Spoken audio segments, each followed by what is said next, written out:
Bueno, vamos a ver hoy el enfoque del paciente con dolor articular.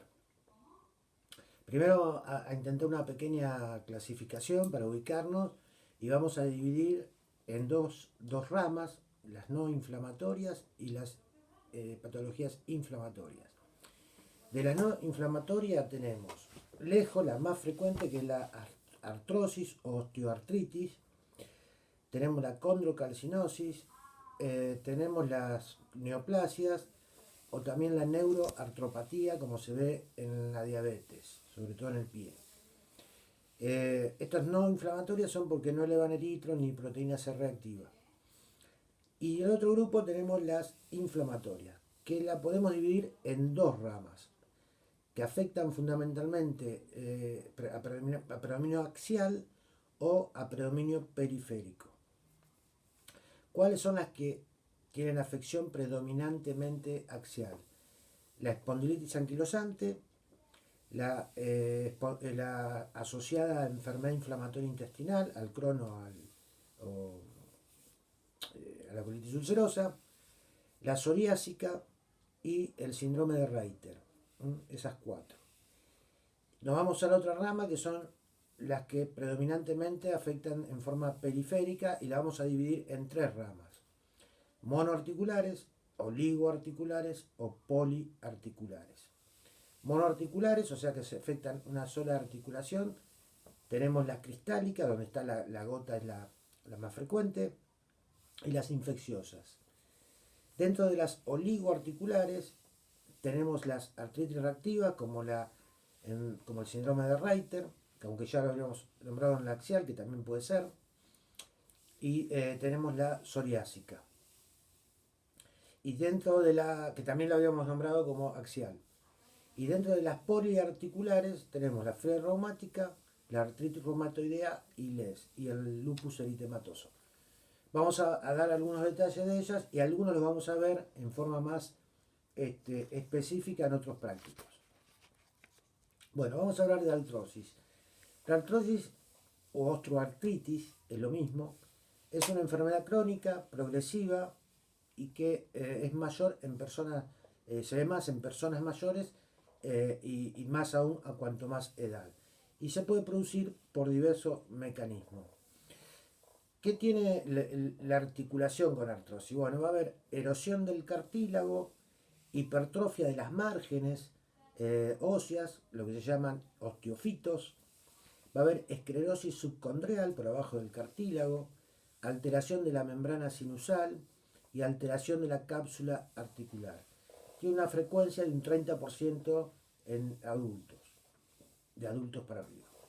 La podemos dividir en dos. En primaria y secundaria, la primaria o idiopática, donde no encontramos una causa, puede ser localizada, sobre todo los lugares más frecuentes son la cadera, la columna, las manos, los pies y las rodillas. Y generalizada hablamos cuando hay tres o más articulaciones afectadas. Las secundarias pueden ser alguna otra alteración, como por ejemplo un traumatismo, a una enfermedad de depósito de calcio, a un Paget, a la obesidad, una necrosis avascular y etc. Hay muchas más causas. ¿Cuáles son los factores de riesgo para tener artrosis? Bueno, la edad fundamental, a más edad, ya lo dijimos, mayor posibilidad de artrosis. Los traumatismos, cuando se produce rotura de ligamentos o menisco o una fractura intraarticular, eso predispone al desarrollo de artrosis. La ocupación puede ser un factor de riesgo, aquellas ocupaciones en donde la persona está mucho tiempo arrodillado o levanta mucho peso. El ejercicio, por ejemplo, en atletas que producen alto impacto, sobre todo en rodillas, pueden tener artrosis a la edad adulta. Hay causas genéticas, se ve cuando más riesgo cuando sus padres tuvieron artrosis en edades más jóvenes. Y la obesidad, que puede ser por un factor mecánico de sobrecarga, sobre todo en caderas y rodillas, pero también habría un factor que el tejido adiposo produce citoquinas proinflamatorias y predisponen más a la artrosis. ¿Cómo se manifiesta? Al comienzo es lento, insidioso, generalmente después de los 50 años. Aumenta el dolor con la actividad y disminuye con el reposo. Salvo algunas, como por ejemplo en cadera, después de un tiempo de reposo sentado, al querer incorporarse, el paciente sufre mucho dolor. Puede tener rigidez matinal que dura menos de 30 minutos. Hay sensibilidad a la presión, cuando uno presiona la articulación duele. Puede haber crepitación con los movimientos, si movilizamos la articulación y ponemos la otra mano, vemos un crepitar, sentimos un crepitar. Hay hinchazón de la articulación por los osteofitos o por hidroartrosis, porque también puede acumular líquido en la articulación. Hay ausencia de síntomas sistémicos y tenemos un eritro y una PCR normal. Normalmente no elevan estos factores de fase aguda. En el laboratorio, para diferenciar, básicamente, ¿qué nos interesa? Ver la eritro, que va a estar normal, como dijimos, va a tener un factor reumatoideo negativo, y si hay acumulación de líquido, sobre todo en rodilla, y hacemos una punción, generalmente va a tener una celularidad baja en cuanto a leucocitos menor de 2000 por milímetro cúbico. En la radiografía simple, básicamente, en cualquiera de las articulaciones que tengamos artrosis, vamos a ver una disminución del espacio articular, la presencia de los osteofitos marginales, puede haber quistes óseos subcondrales y esclerosis también subcondral. Se puede, en algún caso de duda, hacer una resonancia magnética, pero no la hacemos de rutina, sino en caso de duda con alguna otra patología. ¿Cómo tratamos la artrosis? Bueno, primero, intentar descenso de peso del paciente en caso de que tuviera sobrepeso u obesidad. Esto está demostrado que disminuye la progresión de la artrosis, disminuye el dolor y mejora la función de la articulación. También se utiliza terapia térmica, se puede hacer frío, que sería más efectivo, o calor, que en general el calor lo prefieren los pacientes, manifiestan más mayor confort, aunque el frío está demostrado que disminuye la inflamación. El reposo se puede hacer, tratar de que no supere las 12 a 24 horas, porque a partir de ahí empieza la atrofia muscular y después es muy difícil de recuperar.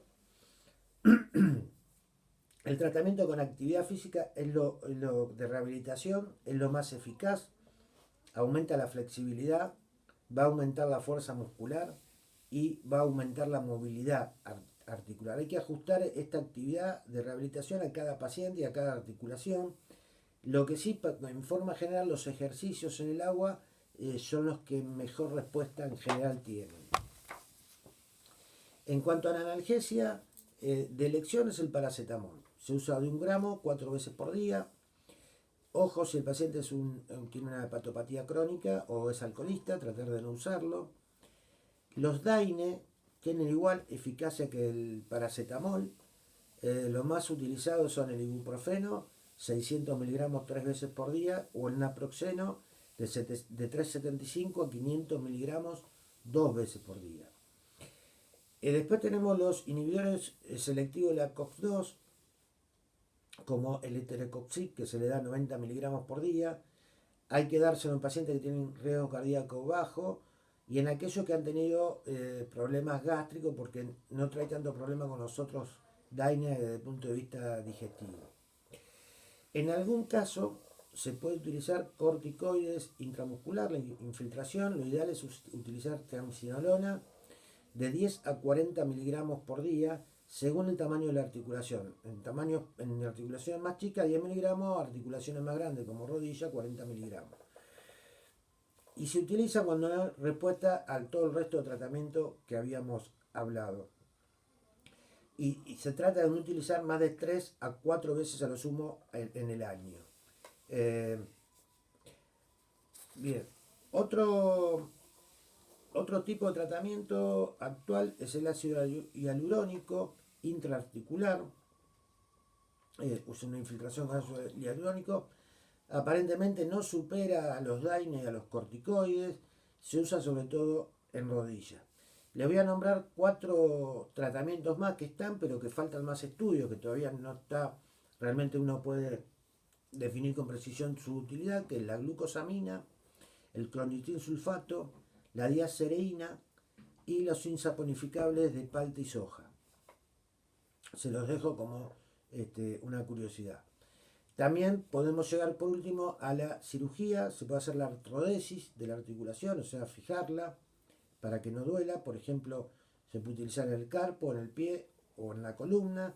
Y si no, el reemplazo articular, que se puede hacer en cadera, con una prótesis de cadera o prótesis de rodilla. Ahora vamos a pasar a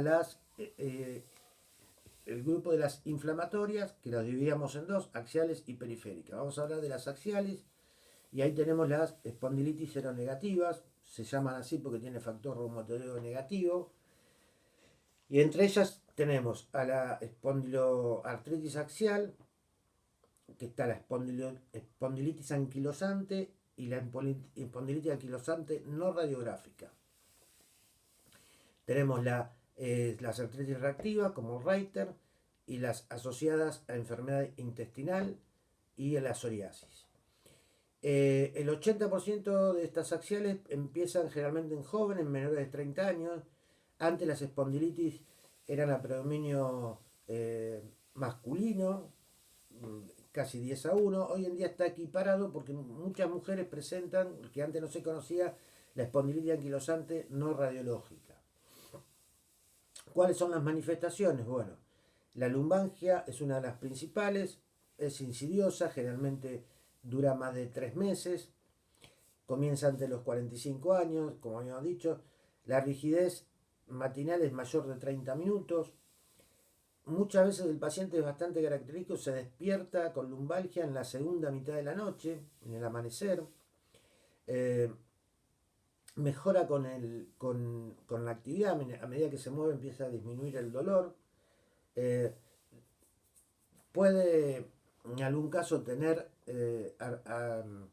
artritis periférica, no es tan común, y también se puede ver en tesis, o sea, dolor en inserciones tendinosas o ligamentosas, en tendones y más en miembros inferiores. Muy común la talalgia y el dolor del tendón de Aquiles. También se puede ver dactilitis, que es el engrosamiento de un dedo, lo que se llama dedo en salchicha, que es más común en la psoriásica y en el Reiter. Pueden presentar manifestaciones extraarticulares como la uveitis. La psoriasis vamos a ver manifestaciones en la piel, es una placa eritemato escamosa que tiene dos signos importantes, el de la vela estiarina, o sea, si la raspamos da la sensación de que raspamos una vela, y el signo del rocío sangrante.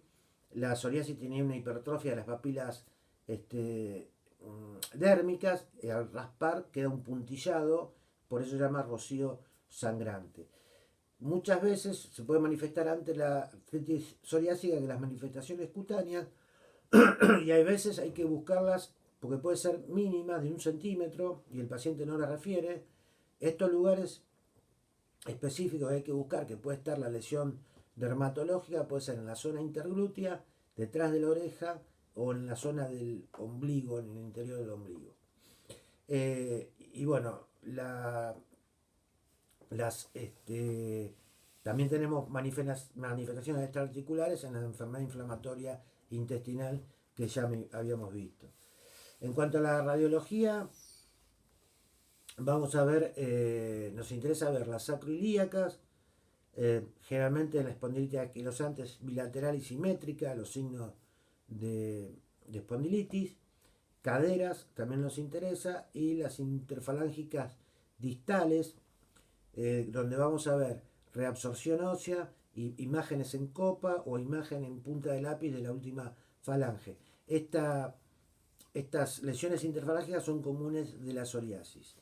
La resonancia magnética en algunos casos también puede ser útil, en algún caso dudoso.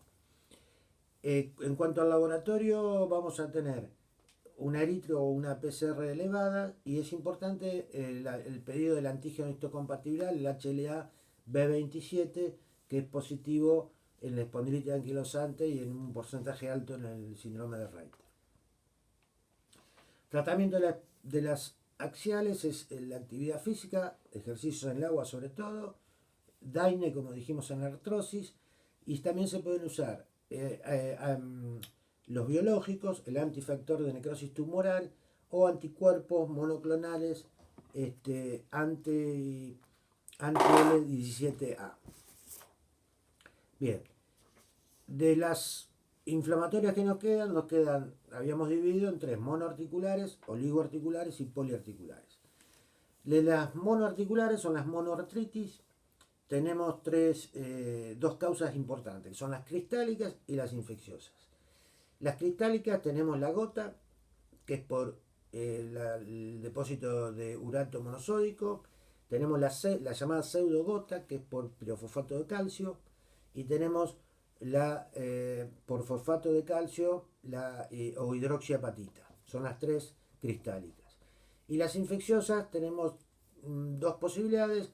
Cualquier bacteria puede producir una infección articular, pero las principales son o la estafilocóxica o la gonocóxica. La diferencia es que la estafilocóxica generalmente es monoarticular, y lo mismo que la gonocóxica, pero la gonocóxica puede tener un primer periodo cuando hay un contagio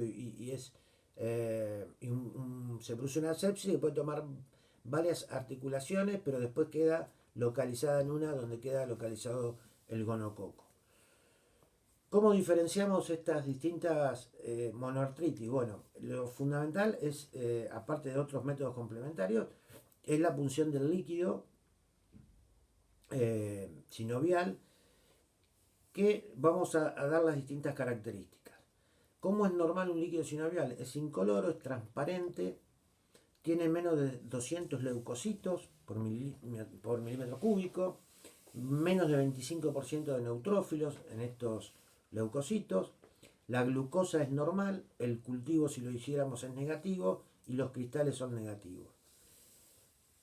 Cuando el líquido es en las no inflamatorias, como en el caso de la artrosis o en el caso de un trauma, por ejemplo en rodilla, el líquido puede ser más pajizo, no tan incoloro, pero es transparente, tiene de 200 a 2000 leucocitos por milímetro cúbico, pero sigue teniendo menos de 25% de neutrófilos.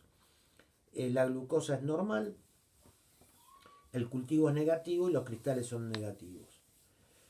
Cuando es inflamatoria, por ejemplo la artritis reumatoidea, la gota, la pseudogota, el líquido va a ser amarillento, sigue siendo, es translúcido igual, va a tener entre 2000 y 7500 leucocitos por milímetro cúbico y entre un 40 y 75% de neutrófilo, que aumentaron los neutrófilos.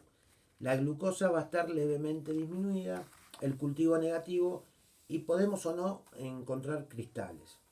Depende del caso, ¿no? Si se trata de gota o pseudogota, podemos encontrar cristales.